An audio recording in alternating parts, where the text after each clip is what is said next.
કર્મચારી ડિજિટલ અરેસ્ટનો ભોગ। આધાર કાર્ડ આતંકવાદી પ્રવૃત્તિમાં વપરાયાની ધમકીથી 3 લાખ ગુમાવ્યા। નિવૃત્ત એલઆઈસી કર્મચારી ડિજિટલ અરેસ્ટનો ભોગ। આધાર કાર્ડ આતંકવાદી પ્રવૃત્તિમાં વપરાયાની ધમકીથી 3 લાખ ગુમાવ્યા। નિવૃત્ત એલઆઈસી કર્મચારી ડિજિટલ અરેસ્ટના ભોગ બન્યા હોવાનો ચોંકાવનારો બનાવ સામે આવ્યો છે। ડિજિટલ માફિયાઓએ તેમના આધાર કાર્ડનો ઉપયોગ આતંકવાદી પ્રવૃત્તિઓમાં થયો હોવાનું કહી તેમને ડરાવ્યા હતા। માફિયાઓએ ફોન પર ધમકી આપી કે જો તેઓ તેમની માંગ મુજબ પૈસા નહીં આપે તો તેમને કાયદેસર કાર્યવાહી જેલમાં મોકલવામાં આવશે। આ ડરથી નિવૃત્ત કર્મચારીને મુંબઈ બોલાવવામાં આવ્યા અને તેમણે 3 લાખ રૂપિયા ગુમાવ્યા। આ ઘટના પછી પણ ડિજિટલ ગેંગે વધુ 7 લાખ રૂપિયાની માંગણી કરી હતી। પરિવારજનોને શંકા જતાં તેમણે તાત્કાલિક પોલીસમાં ફરિયાદ નોંધાવી। કાગડાપીઠ પોલીસ સ્ટેશને ફરિયાદના આધારે તપાસ શરૂ કરી અને ઓર્ગેનાઇઝ ગેંગનો પર્દાફાશ કર્યો। પોલીસે ટેકનિકલ સર્વેલન્સ અને ટ્રાન્ઝેક્શન ડિટેલ્સના આધારે આરોપીઓ સુધી પહોંચીને તેમની ધરપકડ કરી। આ પ્રકારની ડિજિટલ ઠગાઈઓમાં નિવૃત્ત અને વરિષ્ઠ નાગરિકો ખાસ કરીને ટાર્ગેટ બનતા હોય છે। આવા ગેંગો આધાર કાર્ડ, પાન કાર્ડ અથવા અન્ય દસ્તાવેજોનો દુરુપયોગની ધમકી આપી લોકોને ડરાવે છે અને પૈસા પડાવવાનો પ્રયાસ કરે છે। પોલીસ અને સાયબર સેલે લોકોને ચેતવણી આપી છે, કોઈ અજાણ્યા ફોન, લિંક અથવા ઈમેલ પર વ્યક્તિગત માહિતી કે પૈસા આપતા પહેલાં સાવચેતી રાખે। પોલીસે લોકોને અપીલ કરી છે કે આવા કોઈ પણ સંજોગોમાં તરત જ નજીકના પોલીસ સ્ટેશન અથવા સાયબર ક્રાઇમ હેલ્પલાઇન પર સંપર્ક કરે। ડિજિટલ ઠગાઈઓ સામે જાગૃત રહેવું અને કોઈ પ્રકારની ધમકી કે લાલચમાં આવી પૈસા ન આપવું એ જ સુરક્ષા છે।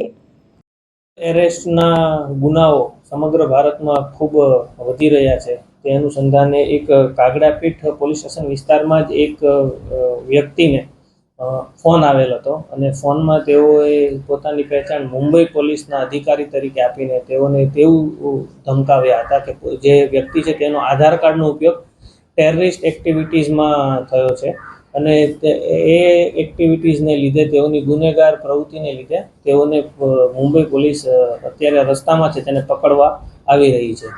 આ એરેસ્ટથી બચવા માટે જો તેઓ 3 લાખ રૂપિયા આપશે તો તેઓને એરેસ્ટ નહીં કરીને આ જે કામગીરી છે તેને સ્ટોપ કરવામાં આવશે તેવી તેમને ધમકી આપવામાં આવેલી।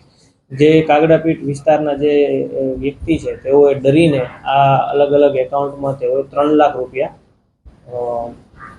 તે અજાણ્યા વ્યક્તિઓને આપ્યા હતા અને તેઓએ તાત્કાલિક 3 લાખ રૂપિયા આપ્યા પછી તેવું લાગ્યું કે તેમની સાથે સાયબર ફ્રોડ થયો છે। તાત્કાલિક તેઓએ કાગડાપીઠ પોલીસ સ્ટેશનનો સંપર્ક કરેલો, જે અનુસંધાને એક ગુનો દાખલ કરવામાં આવેલો, જેમાં બીએનએસની કલમ 204, 308, 318-4 અને આઈટી એક્ટની કલમ 66D અનુસંધાને ગુનો દાખલ કરીને આગળની તપાસ હાથ ધરવામાં આવેલી। જેમાં તાત્કાલિક જ જે આ ગુનામાં જે પૈસા ટ્રાન્સફર થયેલા હતા તેવા 2 વ્યક્તિના એકાઉન્ટમાં જેમાં ટ્રાન્સફર થયેલા, તાત્કાલિક કાગડાપીઠ પોલીસે કામગીરી કરીને આ બંને વ્યક્તિઓને એરેસ્ટ કરવામાં આવેલા છે। બંને વ્યક્તિના નામ છે શ્રવણભાઈ રણછોડભાઈ સાગરા, જેઓ રાણીપ વિસ્તારમાં રહે છે અમદાવાદના અને મૂળ મંડાર રાજસ્થાનના છે, અને બીજા વ્યક્તિ છે વિવેક ઉર્ફે કોકો સન ઓફ મહેશભાઈ રાઠોડ, તેઓ પણ રાણીપ વિસ્તારમાં રહે છે અને મૂળ લીંબોઈ મોડાસા સાબરકાંઠા વિસ્તારના છે। તો આ આખું જે એક ડિજિટલ એરેસ્ટના નામે તેઓને છેતરપિંડી અને ધમકાવીને જે પૈસા પડાવી લીધેલા હતા તે અનુસંધાને આ ગુનામાં જે આરોપી હતા તેઓને એરેસ્ટ કરીને કાગડાપીઠ પોલીસે એક સરાહનીય કામગીરી કરી છે। હાલ તપાસ ચાલુ છે। આ આરોપીઓ વિરુદ્ધ અન્ય પણ જો કોઈ એનસીસીઆરપી પોર્ટલ આધારે કોઈ ગુના અથવા કોઈ જે ફ્રોડની ટિકિટ નંબર જનરેટ થયા છે તો તે સ્થાનિક ગુજરાતની પોલીસ અથવા ગુજરાત બહારની પણ પોલીસ હોય તેઓને પણ જાણ કરીને આ જે આરોપીઓ છે તેને અન્ય ગુનાઓમાં પણ અટક કરાવવાની કાર્યવાહી કરવામાં આવશે। અને આ જે સમગ્ર ઘટના છે તેમાં આમાં જે અન્ય પણ વ્યક્તિઓ જે સંલિપ્ત હશે બેંક એકાઉન્ટના માધ્યમથી, કોલિંગના માધ્યમથી, તેઓને પણ ટૂંક સમયમાં કાગડાપીઠ પોલીસ ઇન્વેસ્ટિગેટ કરીને મેક્સિમમ લોકોને એરેસ્ટ કરીને આ જે ડિજિટલ એરેસ્ટના નામનું જે ફ્રોડ ચાલી રહ્યું છે તેઓના આરોપીઓને અટક કરીને એક સ્ટ્રોંગ મેસેજ આપશે।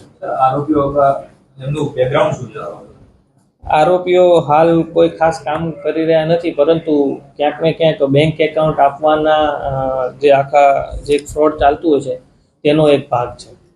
બીજા કોઈને સાહેબ આવી રીતે ધમકાયું છે જાણવા મળ્યું? હાલ તપાસ ચાલુ છે, એટલે એ જ મેં હાલ તપાસ ચાલુ છે. અન્ય પણ આ ગુનાઓમાં જો અથવા અન્ય બીજા કોઈ ગુનાઓમાં તેઓ સંલિપ્ત હશે તો તેની પણ તપાસ કરીને ગુના